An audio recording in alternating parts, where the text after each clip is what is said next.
If willpower worked, everyone would be fit. Think about that for a moment. Every person who has ever started a fitness journey had willpower on day one. The motivation was there, the intention was there, the decision was made. Willpower showed up, and then somewhere between day 1 and day 30, it left. Because that's what willpower does. It shows up for the start and disappears for the middle. It's not a fitness tool. It never was. Using willpower to build a fitness habit is like using a phone charger to jumpstart a car. Wrong tool for the job.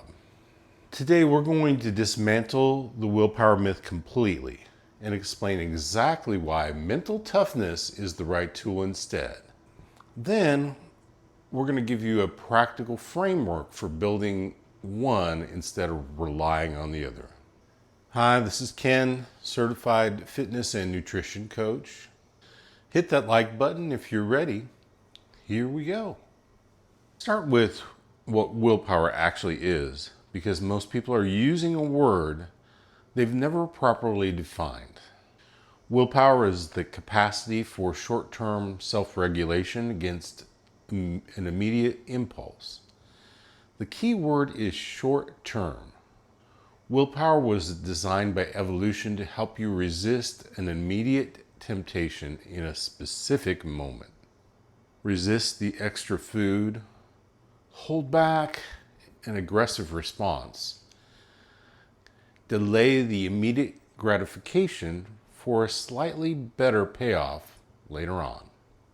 It was not designed to override a deeply ingrained, comfort-seeking behavior hundreds of times over an extended period. The depletion model of willpower shows that willpower operates like a muscle under load. It fatigues with use.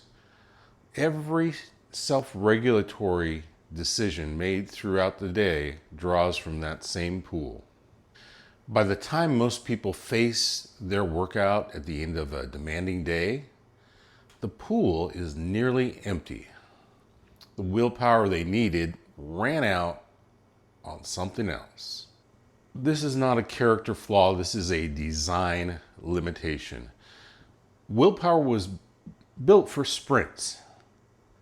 Fitness requires a marathon. The tool doesn't fit the task. Here are 5 specific ways willpower fails in a fitness context. Number 1, it depletes. Every decision you make reduces its availability.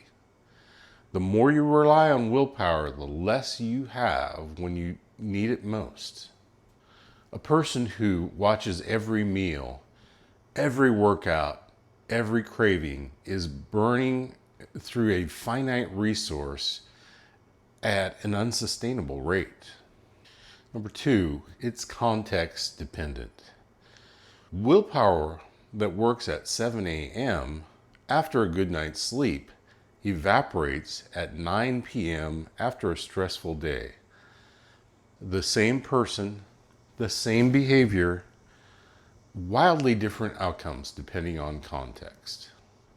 Building a fitness practice on something this variable is structurally unstable. Number 3, it's biologically expensive. Self-regulation requires glucose. Stress depletes it faster. Sleep deprivation impairs it.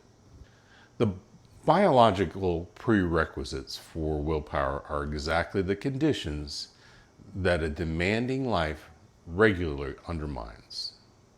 Number 4, it requires motivation to activate. Willpower doesn't appear uninvited. It requires an emotional trigger to engage. On hard days, when motivation is low, willpower has no ignition source. It sits idle. Number 5, It creates an adversarial relationship with behavior. Every willpower-based approach to fitness frames the workout as something you have to force yourself to do against your own resistance. That framing, you versus you, is exhausting over time. It never resolves. It just demands more force indefinitely. Mental toughness is not the same thing as willpower. This is the distinction most people have never heard, and it changes everything. Willpower is reactive. It shows up in response to an impulse and tries to override it. The impulse comes first, willpower responds. This means willpower is always fighting from behind. The discomfort, the craving, the resistance, it arrives first.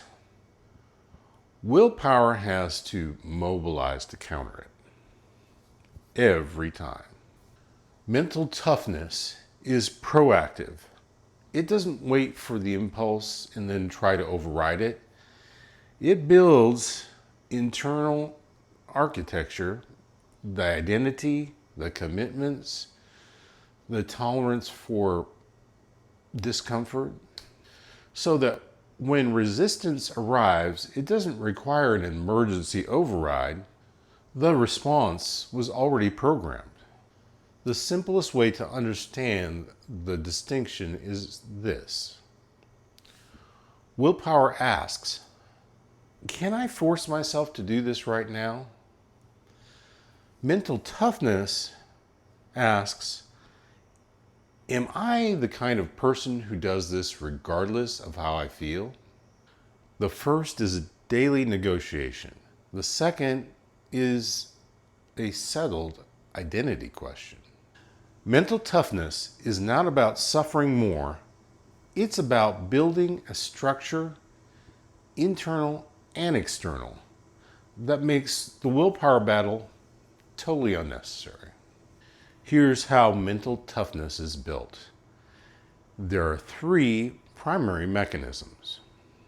Mental toughness is built through voluntary exposure to discomfort in controlled settings. Cold water, hard workouts, delaying a craving, finishing something when you want to stop. Each rep raises the threshold at which discomfort triggers avoidance.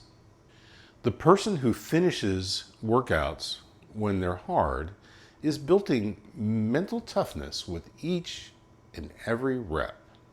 The person who stops when it gets hard is not. A commitment device is a pre-made decision that removes the in-the-moment choice. Paying for a year of gym membership instead of month to month. Scheduling workouts with a training partner. Publicly committing to a training goal. Each of these removes a decision point that would otherwise require willpower. Mental toughness is partly the skill of eliminating the need for willpower through structural pre-commitment. Long-term mental toughness is identity-based, not motivation-based. A person who identifies as someone who trains doesn't need to summon willpower to work out. The behavior is consistent with who they are. Identity anchoring happens through accumulated evidence. Every hard day survived adds a data point. Over time, the evidence stack creates an identity that is difficult to quit on. Here's what the practical shift looks like from willpower to mental toughness in daily training. In the gym, a willpower-based approach to a hard workout asks, do I have enough in me to push through this? A mental toughness approach doesn't ask the question. It operates on a pre-decided standard. This is the workout. This is the effort level. This is what gets done. The decision isn't made at a point of discomfort. It was made before arriving.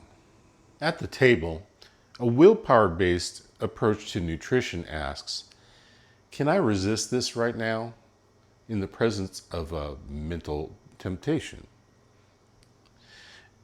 A mental toughness approach removes the in-the-moment negotiation through environment design and implementation intention. The decision was already made. The situation that requires willpower was designed out. At 5 a.m., a willpower-based approach to early training asks, do I feel like getting up? A mental toughness approach doesn't check the feelings. It operates on a scheduled behavior that has been repeated enough times to begin moving forward automatically. The question was answered months ago when the schedule was set. The pattern across all three is identical. Mental toughness pre-decides structures and anchors. Willpower shows up unreliably in the moment and loses eventually. Every domain of fitness training that currently requires willpower is a candidate for the mental toughness upgrade. The goal is not to have more willpower. The goal is to have a life structured well enough and identity strong enough that willpower rarely has to show up. The most disciplined people in the world are not the people who have enormous willpower. They are people who have arranged their lives so willpower is seldom required. The system has 4 components. First, environment design removes friction from the disciplined behaviors and adds friction to undisciplined ones. Second, implementation intentions replace the in-the-moment decisions with pre-made ones. Third, identity work makes the behavior consistent with who you are rather than something you have to force yourself into. Fourth, discomfort tolerance training gradually raises the threshold at which your resistance derails you. These 4 components working together produce a person who rarely needs willpower to train. Not because training became easy, but because the architecture of their life and the strength of their identity-making training, the natural, obvious, pre-decided thing to do. Willpower is the emergency brake.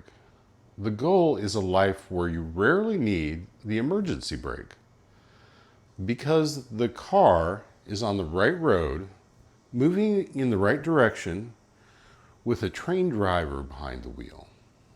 Willpower is not the answer. It never was. It's a short-term biological mechanism being asked to do a long-term structural job. And it was always going to fail at that job eventually. The people who are fit for decades are not people with superhuman willpower. They are people who built mental toughness, designed environments, predetermined behaviors, and anchored their identity to a person they've become. Mental toughness is not about suffering through resistance with gritted teeth. It is about building a structure, the identity, the environment, the commitments, the discomfort tolerance that makes resistance smaller and smaller over time until it barely registers. The fitness journey doesn't require more willpower. It requires a better architecture. Watch this video over here to go deeper on the neuroscience behind exactly why your brain resists exercise and the specific brain systems you are working with when you build mental toughness. I will see you next time.